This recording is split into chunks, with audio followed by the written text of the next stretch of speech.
की गणना में फंसे हुए हैं कि आखिरकार कलयुग कब तक है। तो आइए हम लोग समझते हैं कि कैसे क्या है, काफी हद तक देखते हैं। सतयुग 17,28,000 वर्ष का बताया गया है। त्रेता युग 12,28,000 वर्ष का बताया गया है।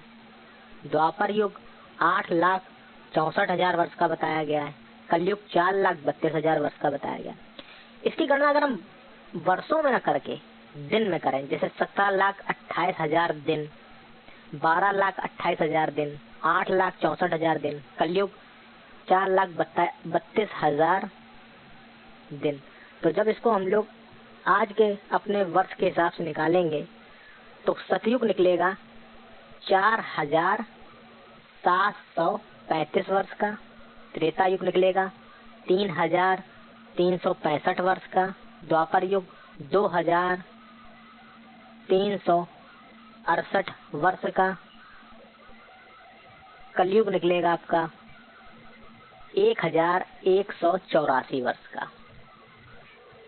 और जो कि टोटल बनता है जाके जहां तक 12,000 वर्षों का। टोटल सारे युग 12,000 वर्षों में सिमट जाते हैं, जिनमें 87 से 100 वर्ष का आप संधि काल लगभग मान सकते हैं, जो कि रहता है इंक्लूड 87 से 100 वर्ष का लगभग लमसम में 87 से। तो सब जोड़ के आपको लमसम 12,000 वर्षों का मिल जाएगा, कि 12,000 वर्ष का होता है। तो 5,000 वर्ष के कंसेप्ट को लेकर अगर चलते हैं, देखते हैं कि 5,000 वर्ष बीत चुके हैं, तो बड़ा कंफ्यूजन सा लगता है कि अरे अभी 5,000 वर्ष हो गए अब युग। लेकिन अगर इसको हम त्रेता युग से देखते हैं तो सीधे 7,000 का गैप समझ में आता है कि 7,000 वर्ष हो गए, जिसके हिसाब से 7,000 और आपका 7,180 वर्ष लमसम यहाँ तक होना चाहिए। 7,180, तो उस हिसाब से आप जोड़ सकते हैं कि कितना हो गया। तो 7,000 तो बीत ही चुका है। अब ये जो कुछ है 180 वर्ष मान लीजिए, इसमें मान लीजिए 100 वर्ष और निकल गए होंगे, मान सकते हैं जहाँ तक। तो आपका जो कुछ है 50 वर्षों के अंतराल में चीजें समझ में आ जाएंगी। बाकी इस खंड को, युगों के खंड को हम समझ सकते हैं कि सतयुग, त्रेता, द्वापर, कलयुग की समाप्ति इस बात पर भी तय होती है, जो कि प्राकृतिक गुण, क्योंकि यह पूरा ब्रह्मांड जो है प्रकृति गुण से बना हुआ है, जिसे सत, रज, तम कहते हैं। इसके संतुलन में जैसी जैसी गड़बड़ी होती जाती है, वैसे वैसे युग नष्ट होते जाते हैं। जैसे सतयुग में जब सतगुण के असंतुलन होने पर हुआ समाप्त, त्रेता में रजगुण के असंतुलन होने पर हुआ त्रेता युग समाप्त, द्वापर में तम गुण के असंतुलन पर हुआ समाप्त, कलयुग में सत, रज, तम तीनों गुणों के जब असंतुलन हो जाएगा, कुछ भी नहीं बचेगा, मतलब सब चीज एक मर्यादा खत्म हो जाएगी, तब जाकर आपका ये भी युग समाप्त के चरण में पहुंच जाएगा। इसको आप ऐसे समझ सकते हैं, इसका कोई समय नहीं है, ये लोगों के आचरण पर है। इसे आप पैकेट और बंद चिप्स की तरह समझ सकते हैं। आप चाहें इसे 4,32,000 में खाकर खत्म करें या 1 मिनट में खाकर खत्म कर दें, ऐसे ही यह युग है। अपने आचरणों से जितने समय में इसका असंतुलन होगा, उतने ही वर्षों में या दिनों में खत्म हो जाएगा। ये दिनों में भी खत्म हो सकता है, इसलिए इसकी गणना लाखों वर्षों में न होकर दिनों में की गई, पर हम इसे वर्षों में गिन लेते हैं या समझ लेते हैं। तो हम ये चीजें काफी हद तक समझ सकते हैं कि एक तरफ आपके युगों की गणना है, जो कि 4,32,000 वर्ष नहीं दिन के हिसाब से है, और एक तरफ संतुलन की बात आती है जिसमें सत्य रज तम गुण आ जाते हैं, जिनके असंतुलन होने पर युग की समाप्ति हो जाती है। वो चाहे एक दिन में अगर हो जाता है, उसकी डेडलाइन है कि जैसे ही खत्म हो तो ऑटोमेटिक चीजें होंगी, वैसे ही अगर वो चलता रहा तो वर्षों तक, जब तक चल रहा है। इनको आप देख सकते हैं अपने उदाहरण के हिसाब से, कई चीजों में होता है ऐसा। आप व्यक्तिगत देख सकते हैं कि कोई बाइक लेके आता है, चलाता है, खूब चलाता है, तो वो काफी दिन नहीं चल पाती है।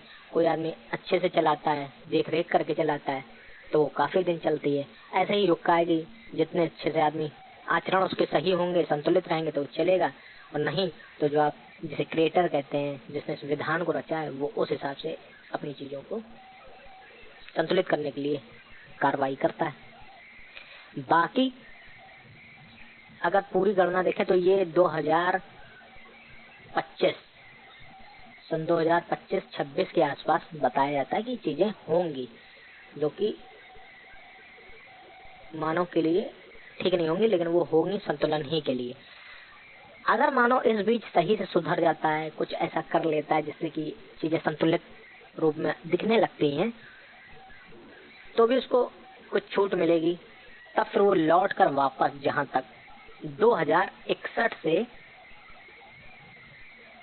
2070, मतलब ये 10 साल का फिर से क्रेज आ जाएगा वापस। उसमें भी चीजें ध्यान रखनी चाहिए होंगी।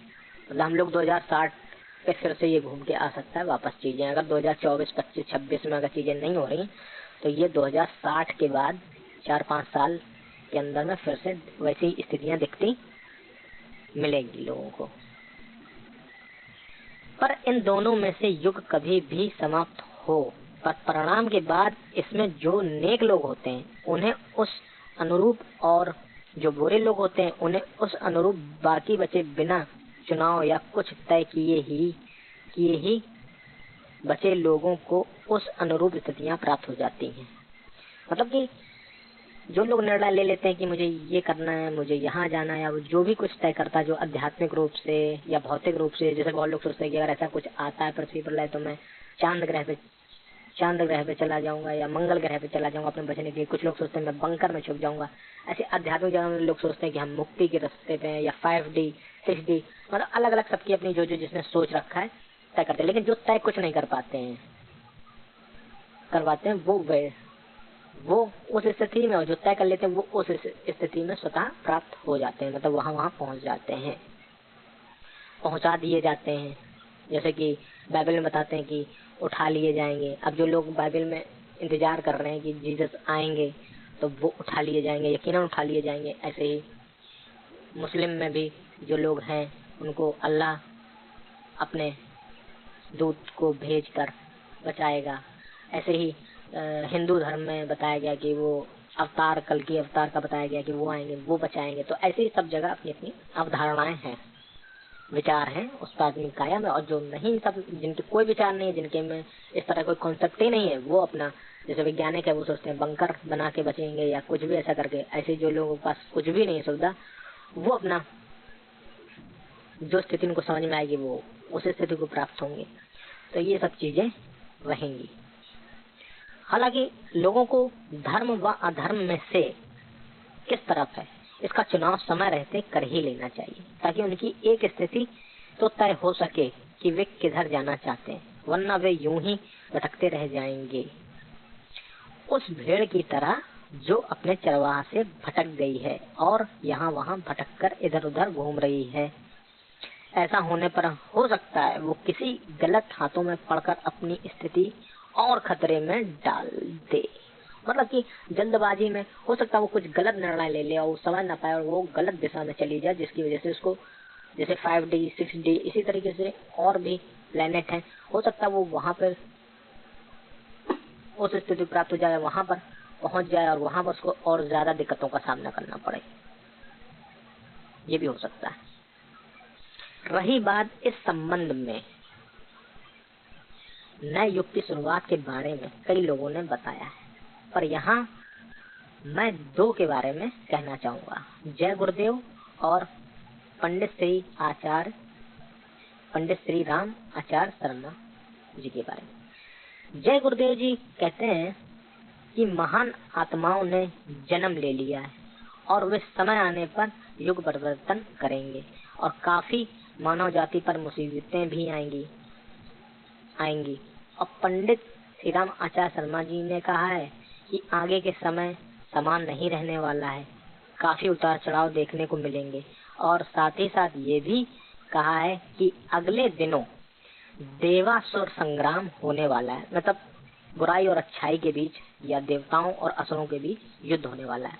वो युद्ध यहाँ पर नहीं होने वाला है। आप अगर आप ऐसा सोचेंगे पृथ्वी बुरा, नहीं होता। क्या है कि पृथ्वी को बचाने के लिए जो शक्तियाँ समर्थ होती हैं कि इनको बचाया जाए, इनको ज्ञान की दिशा में ले जाया जाता है, उनके विरुद्ध में जो नकारात्मक सोच होती है वो युद्ध होती है। वो आकाश में चलता है, दिखता नहीं है लेकिन वो होता है। उसमें मनुष्य और मनुष्य आपस में नहीं लड़ेंगे, वरन आसुरी और दैवी प्रवृत्तियां में जमकर अपने अपने अस्तित्व के लिए संघर्ष होगा। असुरता अपने पैर जमाए रहने के लिए, देवत्व अपनी स्वर्ग संभावनाएं चरितार्थ करने के लिए भरसक चेष्टा करेंगे। इस विचार संघर्ष में देवत्व के विजयी हो जाने पर वे परिस्थितियां उत्पन्न होंगी जिनमें हर व्यक्ति को उचित न्याय, स्वतंत्र उल्लास, साधन और संतोष मिल सके। असुरता इन दिनों अपने पूर्ण विकास पर है। देवत्व सुसुप्त और विसंखलित पड़ा है। आवश्यकता इस बात की है कि देवत्व जगे, संगठित हो तो युग की आवश्यकता एवं ईश्वरीय आकांक्षा की पूर्ति के लिए कटिबद्ध हो। जिन आत्माओं में दैवी प्रकाश का आवश्यक अंश विद्यमान है, उनकी अंतरात्मा में युग की पुकार सुनने और अपने पुनीत कर्तव्य की दिशा में अग्रसर होने की अंतः पुकार उठ रही है, पर अभी वह इतनी धीमी है कि प्रोत्साहन की आवश्यकता अनुभव की जा रही है। युग निर्माण योजना के अंतर्गत यही प्रयोजन पूरा किया जा रहा है।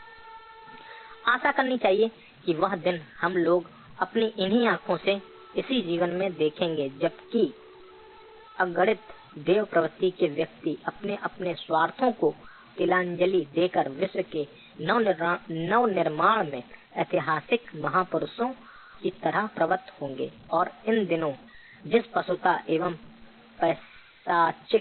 पैशाचिक प्रवृत्ति ने लोकमानस पर अपनी काली चादर बिछा रखी है, उसे तिरोहित करेंगे। अनाचार का अंत होगा और हर व्यक्ति अपने चारों ओर प्रेम, सौजन्य, सद्भाव, सहयोग, न्याय, उल्लास, सुविधा एवं सज्जनता से भरा सुख शांतिपूर्ण वातावरण अनुभव करेगा। उस शुभ दिन को लाने का उत्तरदायित्व देव वर्ग का है।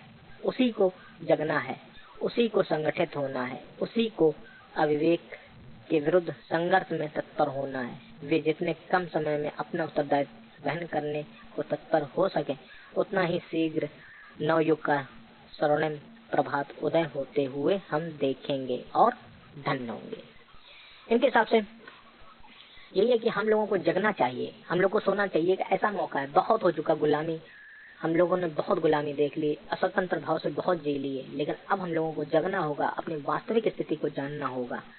और अब न जागे फिर कभी न जाग पाएंगे। ये ऐसा मौका बार बार नहीं आता। हम सबको एकजुट होकर एक मंच पे इकट्ठा होकर लोगों को जगाना होगा, जिससे हम लोग उन देव लोगों की भी मदद कर सकें जो हमारी मदद करना चाहते हैं। जब आप अपनी मदद स्वयं नहीं करना चाहेंगे तो वो आपकी मदद कैसे कर पाएंगे।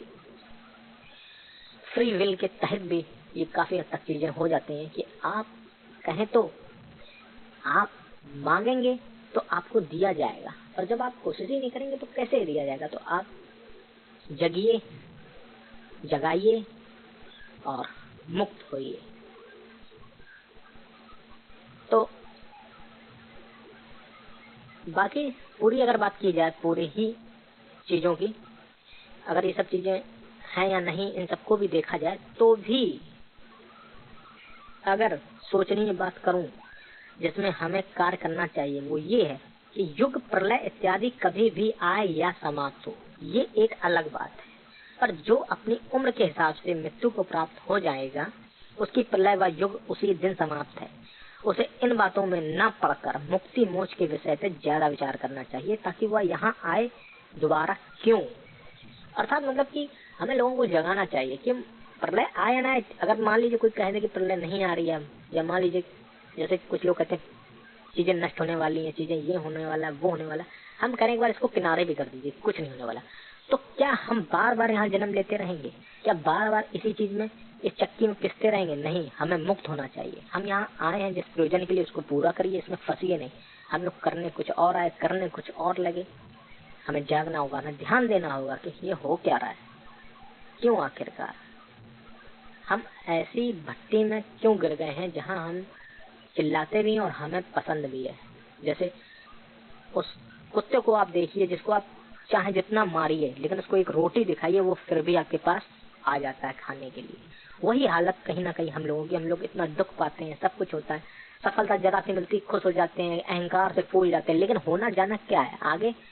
मृत्यु के बाद फिर वही जन्म, फिर वही सब। इससे अच्छा कि आप अपना विकास करिए। विकास क्या होगा? जैसे कि अगर क्लास 1 में कोई पढ़ रहा है, उसका विकास क्या है? सेकंड क्लास में जाए, फिर तीसरी में जाए, फिर फोर्थ में जाए, यही तो विकास होता है। लेकिन यहाँ क्या है कि एक जन्म मिल गया, इसी में बार बार फेल होते हैं, लेकिन खुश क्यों होते हैं? क्योंकि लोगों को हम लोग दिखा सकते हैं कि हम सफल हो गए, हम कुछ बड़े बन गए, हमने पैसा कमा लिया, स्वार्थ सिद्ध कर लिया। तो आप भ्रांति से निकलिए और जगिए, जागिए और अपने आप को मुक्त करिए यहाँ से। समझिए, आप इस गेम को समझ ही नहीं पा रहे हैं। आप जी जरूर रहे हैं, खेल जरूर रहे हैं, लेकिन आप चीजों को समझ नहीं पा रहे कि आखिरकार यहाँ चल क्या रहा है। जिसने इसको बनाया है, जिस एल्गोरिदम के साथ, आप उसका पालन ही नहीं कर रहे, इसलिए आप कहीं ना कहीं से बहुत किनारे हैं, बहुत किनारे हैं। आपको लगता है जीवन जी रहे हैं, आप जीवन जी ही नहीं रहे हैं, आप किसी के गुलाम हैं। आप समझ नहीं रहे इस बात को कि आप के ऊपर कोई और है। अब समझिए क्या महंगाई जो है, इतने 1000 साल बीत गए हैं इस धरती को, लेकिन यहाँ से महंगाई नहीं, महंगाई कह रहे हैं, जैसे कि यहाँ से गरीबी नहीं खत्म हो रही है। कारण क्या है? अगर हम सब एकजुट हो जाएं, सब अच्छे से रहें मिलके, तो क्यों गरीबी रहे? मिल बांट के रहे आदमी। लेकिन कोई है ऐसी शक्ति जो नहीं चाहता हम लोग मिले, कोई ऐसी शक्ति है हम लोग बटे रहे जिससे वो राज कर सके, वो राज कर सके, वो इस गेम को अच्छे से खेल सके।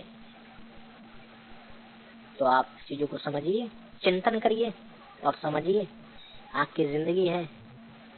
हम आपको बस उस ओर दिशा दे सकते हैं सोचने के लिए जहाँ आप ध्यान नहीं दे रहे। ध्यान दीजिए, आपस में मिलजुल के रहें।